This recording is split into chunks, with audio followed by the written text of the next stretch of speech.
ovde ima. Šta sve ovde ima i kako bi ono bilo mnogo dobro da ti odmah poveruju ove mlade generacije da tu stvarno ima sve što ih zanima. Čitaju, šta misliš? Pa ja mislim da čitaju. Ja mislim da čitaju. Mislim to je isto kao... Pa ne, ono što kažu, pažnja im je nula sa TikTokovima i tim sekundama i ovamo i onamo, ali... Znaš, ja mogu da sudim to po svom detetu, po ne znam, ono, znaš, i vidim da oni imaju potrebu da čitaju, bukvalno oni imaju potrebu da čitaju te važne knjige. Da, ali dobro, on je 30 i oni nemaju vremena... Ja mislim za ove skroz mlađe, znaš, to... Ne znam. Ta generacija Z pa još mlađe. Ne znam, ali vidiš, ima oni neki mnogo dobar podcast Vredno priče. Aha, ne znam, dobro. Podcast se zove Vredno priče i vodi neka devojka Sara Dalija Arsenović ili tako nešto. U svakom slučaju, svaka emisija je tema po jedna knjiga i onda dođe neki profesor književnosti i analiziraju neku knjigu i to je tako dobro. To je ono, i kad putuješ ono negde duže u kolima, staviš to. Znaš kako je dobro. I sad odjednom te neki, kao ne znam, sad slušala sam o Strancu Kamija.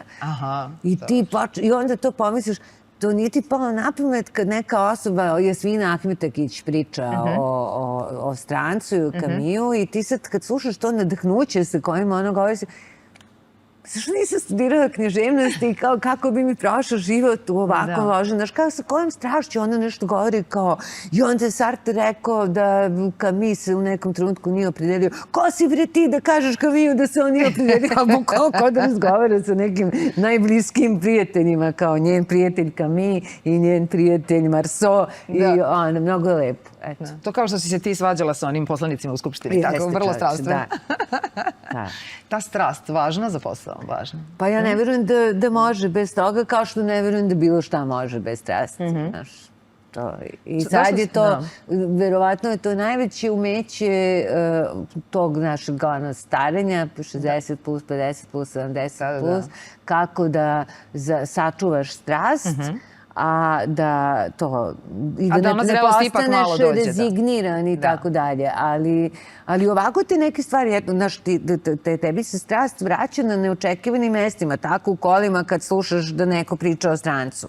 Kad jednom se nešto uspakiriš, kad to stvarno pročitaš dobru reč i nikad vidiš ovo neko detenci koja ti nešto... Muzika pokreće.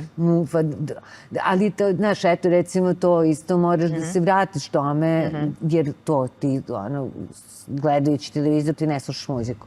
Ja slušam muziku subotom uveče kad treba da pošaljem u košuljicu i da kažem koju muziku da puste i onda to bude super. Pa da, u stvari to ti je deo posla da izabiraš. I naslovi muzika sve je tvoje, tako da to je super, ali ovo za strast, to sam htjela da te pitam, zato što mnogi optužuju, sad upravo stalno se vraćam na mlade generacije koje smo sada, naravno, kroz studente na drugačiji način malo percipirali i tu su pored nas, ali su baš bili nekako optuživani. Mislim, čak moram da kažem ja dok sam radila na fakultetu, stalno smo nešto kao, mi koji smo predavali, stalno nešto kao nema te strasti u njihovim očima, evo na novinarstvu recimo. Onako, bilo je dosta njih koji su to vaše novinarstvo, to nema para, ja bi PR, od 8 do 4, akt tašna, supica, ne znam šta, ili neki prijemi i tako, kao ovo što vi po blatu se valjate i zarađujete malo je bez veze i onda tako, bilo je naravno onih, ali nekako iz generacije u generaciju bilo sve manje tih kojih vidiš u očima to, znaš. I sad ne znam da li su to naše generacije, to su stalno rekli kao vi ste verovali u ideale, radili ste za dž, niste puno pitali, noćima montirali do 8 ujutru, mislim, pretpostavljam da vi meni se to dešavalo, razne stvari, a oni kao ne, hoće sve to, generacija Z koja hoće sve da zna, da li u 5 završava, posle ide na jogu ili već ne znam nija šta radi, ili ima svoje privatno neko slobodno vreme koje ceni, ne da ni po cenu bilo čega, pa mu je važno kakva je okolina, tu gde se radi i tako dalje. I sad kao ta negde strast je onda im nestala. Sad, kako ih doživljavaš? Pa znaš šta, ja mislim da mi idealizujemo i da ti to kao sa glumcima, kao sa umetnicima, kao tako i sa novinarima. Mi kad govorimo to nešto mi smo, pa kad te neko pita mi smo, pa ti možeš da prebrojiš u stvari 5 što su im sijele oči. Da. I tako si ja i sada, I tako i sada, znaš, imaš 5, imaš to 1000 studenta glume i ono, to 75 talentovanih koji imaju sijaju oči. Tako da mislim da je to isto u novinarstvu. Ima kao sigurno, ono, tih 10, evo sad sam malo pre upoznala sam te, je bila studentkinja 2. godine FPN, ja sam potpuno fascinirana. To kao, ne da joj sije oči i ne da joj sije mozak i ne da joj sije pamet, nego bukvalno sam oduševljena. Da, s onom erom interneta nekako mislim da su, ne mislim pametniji od nas, ali definitivno mnogo sa više znanja nego što smo... Mislim, mi smo čitali, pa onda nešto, ja sam recimo isecala iz novina, pa stavljala u fascikle. Sad radila sam kao dopisnik razne te neke teme iz Vojvodine, pa kao, ovo je fascikla za poljoprivredu, ovo je fascikla za manjine, jer šta će drugo da radi se, poljoprivreda ili manjine, ovo je fascikla za ne znam šta, autonomiju Vojvodine, recimo 3.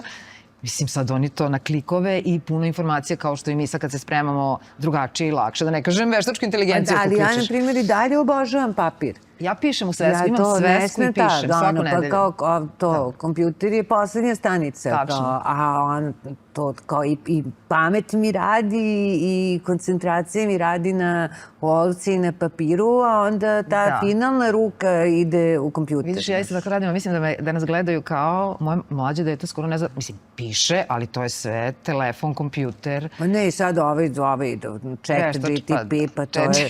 Ne, ali ja sam sad, znaš, nisam ono uopšte kapirala, sad ja odjednom vidim to nešto što dobijem neke mailove, pa chat. Kao odjednom shvatim, kao, ma ne, glupačo, kao, pošto, znaš, ja ne kapiram, ako što piše Draga Olja, kao, to ne moguće otkudan chat GTP. Nije ono, nismo tako bliski. Personalizovano, nismo bliski drugari. Sad je, ono, kao neka, moja prijateljica i sad ima, ono, babu, mislim, nije mi ni, ono, dobro. Dakle, neću da kažem ko je. Ali svakako da ona mlada devojka i njena baba ima 90 godina i užasno je vitalna, ona i to potpuno, ona super se drži i ona je sklopila to veliki savez sa chat GTP-em i pita ga baba i baba sa njim sad raspravlja svaki dan to kao boli ovo, boli ono i šta da radi, ovo je to odgovara šta da radi, koje obloge da stavi i onda je ona pitala svoju unuku to posle 10 dana tog dnevnog savjetovanja. Reci, molim te, a kako mi njemu da se revanširamo za ovo? Dobro, jer razgovara sa chat GPT-em. Ja? Da. Ne. A nešto jesi probao? Ne, ja sam, ono, bukvalno... Šta znaš o Olji Bećković? Bukvalno, da je to. Pa morali smo to svi pitati. Ko je Olja Bećković?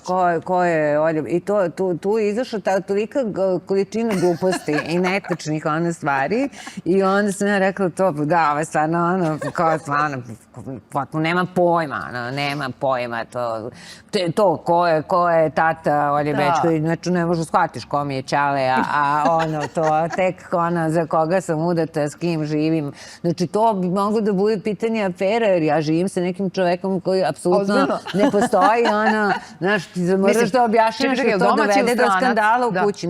Naš čovjek. A postoji taj čovjek? Jok, bez veze, neko potpuno ime, to živi, to... Broj dece, ali ba su pogodili bar? Broj dece su pogodili, a ovo, to mama, tata, ovo, ništa i kao... A profesionalna biografija, je li ti okej, usklađena? Ne, ovde sam se toliko već obradovala da nisam dalje uopšte proveravala, a onda sam me kao ubedili da je to zato što sam gledala na neplaćenoj verziji. Znaš, ja imam neplaćena, ti je daleko bolje. Plaćena je samo malo kreativnija, a isto, nije ništa tako da... A dobro, a za posao jesi nekad koristila? Ne. Ne? Ne, čak ne bi ni znala kako se to... Ne bi ni... Ali, mislim, sad jesam u fazi, znaš, da kapiram da to nije više uopšte šarmantno. Da to tvrditi, ja nemam članu, ja to ne znam, ja to ne umem, ja to ne razumem. Mislim, to je stvarno kao da ideš po ulici i vičeš, ja ne znam baš sva slova, ali dobro mi ide u životu, kao zamolim nekog drugog da se potpiše. Znači, ja kapiram da ja to moram da savladam i da moram da razumem, ali stvarno mi teško ide, znaš, teško ti ide i to ne naše uverenje kao da ako nisi lično poginuo na nečemu, da to nije dobro. Pogotovo ako kroz svoju ruku to. Ti se osjećaš kao da si nekog prevario, kao ako umesto da ti sad rovariš nešto satima, ja se stvarno tako pitaš osjećam, njega. baš loši. Baš mi je jedan prijatelj rekao, pa daj bre, nemaš vremena, aj sad ukucaj tu temu što si smislila, daj ti izbaci goste. I ja kao, to sam uradila bukvalno. Stvarno? Čekaj, uradila sam sad to, evo, nedavno, bukvalno, pre 2 nedelje. I ja sad kao, rekao, ma nemoguće, neću, razumeš. I onda kao kliknem, evo ta tema, i on mi izbaci samo Srbiju, ja kao, ne, radim, šta ti još treba, pita kao chat, ja kao, pa ja u stvari radim regionalno, kao 3 države, i onda mi on iz 3 države kao ista tema i on mi izbaci neke goste, to su ljudi koje ja poznajem, bilo mi jako smešno, i onda mi čak preporučuje kako bi se ovaj nadovezao na ovoga, ovaj na ovoga. Ako ti treba još nešto detaljnije, slobodno me pitaj. I ja sad kao, aj sad nešto malo direktniju neku temu, odnosno sa malo više podataka, izbaci podatke, opet koje nisam sigurna da li su baš skoro tačne, ali recimo, ajde, su procenat ljudi koji veruju pravosuđe, ajde, nešto što možeš stvarno da nađeš i izgooglaš. Međutim, ti kada, to upravo taj osjećaj koji ti s iskustvom i znanjem o tim osobama, odnosno o temi koju radiš, vidiš da u svakom trenutku znaš od tog četa ne znam koliko više, bar kad je reč o našem poslu. Sad, ne tvrdim da neko ko nema pojma, da sam sad ukucala neku temu, sećam se, jedno je bio onaj aflatoksin dok sam radila na televiziji Vojvodina i stvarno nisam ništa znala o tome. Sad nešto slično da ukucam, sigurno bi me napunio podacima, ali ovo gde plivam u tom polju, bilo je stvarno vrlo površno i mislim, bilo mi je malo smešno, kako ti kažeš. Da, pa ne, meni nekako zvuči kao prevara, znaš, i rizično. U tom smislu, jer ti ako nemaš pojma... Ma ne, on ti napiše izvore, ali čim si malo nešto direkt, kako da kažem, malo temeljnije ili tako, to nije znao uopšte da prepozna. Mislim, tako da, kako da kažem, ne treba se u to puzati, niti save davati mladim. Ali je svakako zanimljivo ovako neke stvari malo za šalu koristiti i druži se sa četom ponekad. Šta sam htjela još svašta da te pitam, ali taj utisak mi je zanimljiv što je toliko preživeo i ti planiraš da ga ukineš uskoro ili čekaš da se samo ukine ili ćeš u penziju? Da, ja čekam da se on sam, mislim da ga gledaoci ukinu. Eto, ja čekam da ga gledaoci ukinu, ali da li će ga ukinuti pre toga neko, to ne mogu da garantujem. Nadam se da neće. Tu si sad na Novo S, to je sad već od... Pa eto, od 2019. to je sad 6 godina, da. Da, i... Nećemo da kažemo da li je stabilno ili nije, ne znamo, sad svi tu nešto pričaju. Da, pa niko ne da.